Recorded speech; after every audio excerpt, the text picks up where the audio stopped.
자, 여기에서 오늘 6가지 상황을 보면서 팩트체크를 통해서 총회장의 입장과 함께 우리 교단적인 대응, 이래서는 안 된다라는 몇 가지 얘기를 하려고 합니다.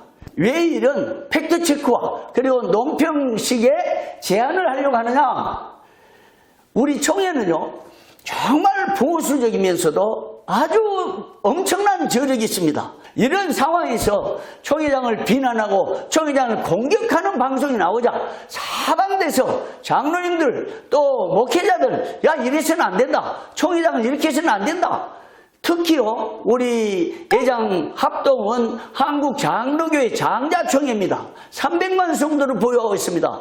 한국교회의 가장 최대 교단이 됐습니다. 이런 총회장을 비난하고 비판하는 상황이 돼버리면 결국 우리 총회를 비난하고 비판하는 것과 마찬가지죠. 그럴 때에 이 대응을 어떻게 해야 되느냐? 여기에서 이 팩트를 우리 점검했으니까 제가 제안하는 건 첫 번째는, 문제점은 기독신문.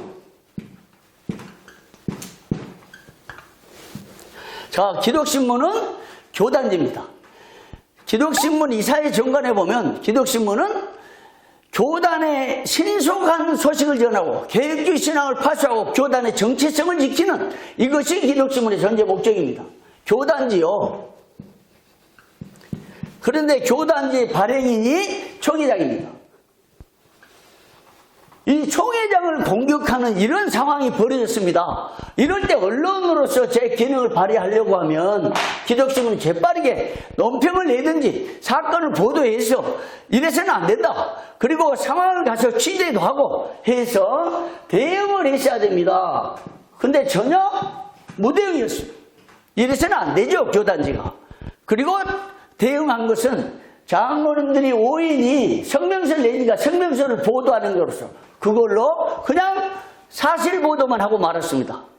기독신문에서 왜 이런 논평을 못 내며 왜 이런 보도를 강력히 비판하는, 총회장을 보호하는 보도를 못 내는 겁니까? 이게 문제인 거죠.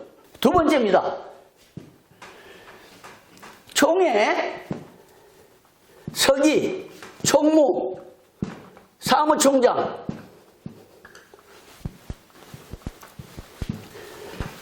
이 세 직책을 가진 분들의 무대응입니다. 지금 총회 본부에서는요, 이 세 분들은 가장 근접하는 자리에서 총회장을 보필하는 분들이에요. 그래서 이분들은 총회장이 모든 법적인 문제, 교단 내의 많은 문제들을 위임해가지고 이들 처리하도록 하는 상황에 이르렀습니다. 그러면 이분들이 총회장을 그렇게 비난하고 공격하는 방송이 됐을 때 즉각적인 대응을 해야 되지 않겠습니까?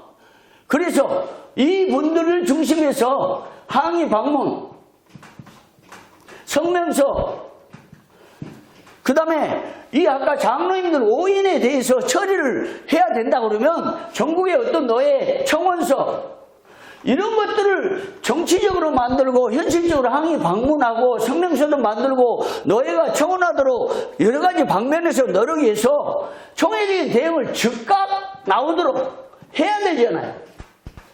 전혀 아무 대책 없었어요. 장로님들이 자발적으로 성명서를 만들었고 보고도 하기 전까지 전혀 무대응해서 지켜만 봤습니다. 그래서는 안 됩니다.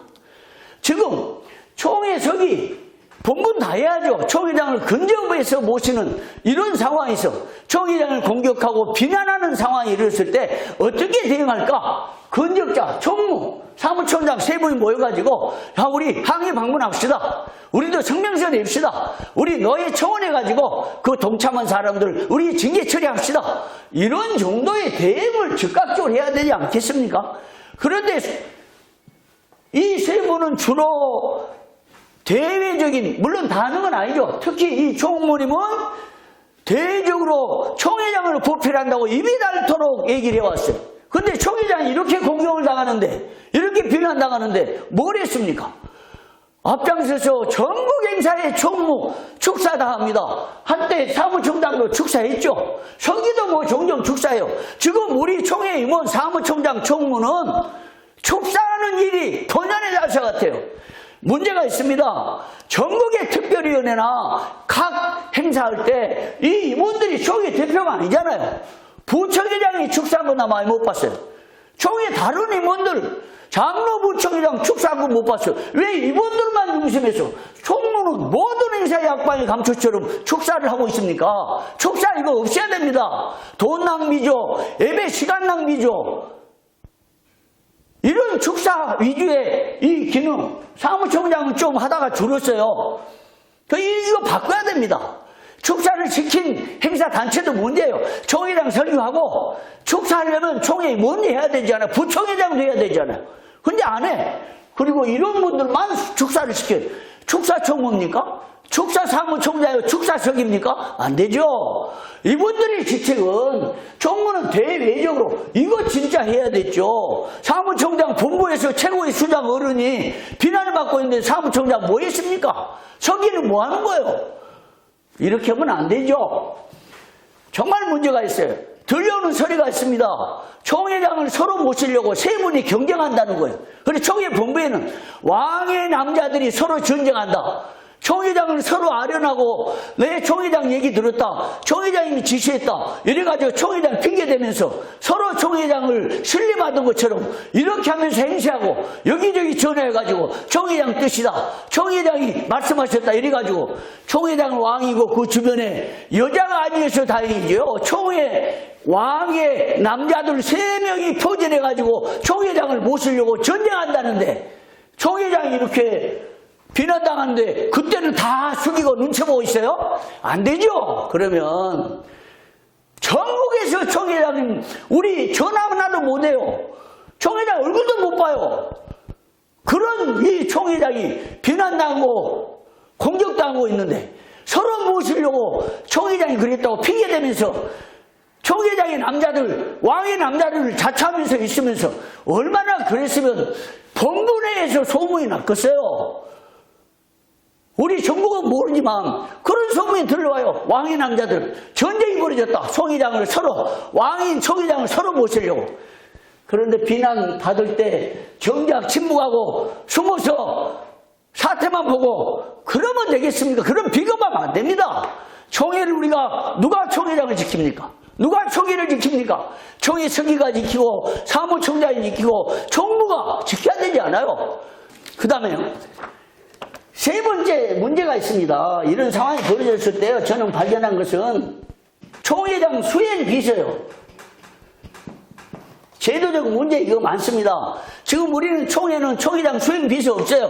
총회장 수행 기자도 없어요. 그 총회장 6시 어디 7시 행사한다. 기독신문 안 나와요. 총회장 수행 비서 없으니까. 그런데 지금은 총회장이 수도권에 계시니까 교회 직원들 데리고 개인 비서들을 데리고 오잖아요. 그러면 내년에 부총회장이 지방에서 올라오는데 총회장 수행 비서, 총회장 수행 기자도 없이 어떻게 할 겁니까? 자, 수행 비서가 있었다고 하면 이런 상황이 벌어질 때 즉각 대응했지 않았겠습니까? 자기가 모시는 총회장이 이 공격을 당할 때 이 비서가 다방면으로 가서 항의 방문도 하고 성명서도 만들고 교단적인 운동도 일으키고 노예 청원을 만들기도 하고 해가지고 즉각 대응했겠지 않아요. 근데 우리 총회요? 총회장을 모신다는 사무총장, 서기, 총무 이런 분들이 수행 비서 하나도 없고 전화 받는 아가씨도 없잖아요. 다른 교단 보세요. 총회장 비서실이 5명이 있어요. 행정비서 있죠. 기획비서 있죠. 수행비서 있죠. 전화 받는 의전비서 있죠. 이 직원까지. 이런다는데 우리 총회는 이 거대한 총회가 말이죠. 골목대장 수준 같아요. 어떻게 보면. 이게 부끄러운 일 아닙니다. 이걸 누가 계셔야 됩니까? 이런 분들이 자기들이 할 게 아니고 수행비서 제도 마련해야 됩니다.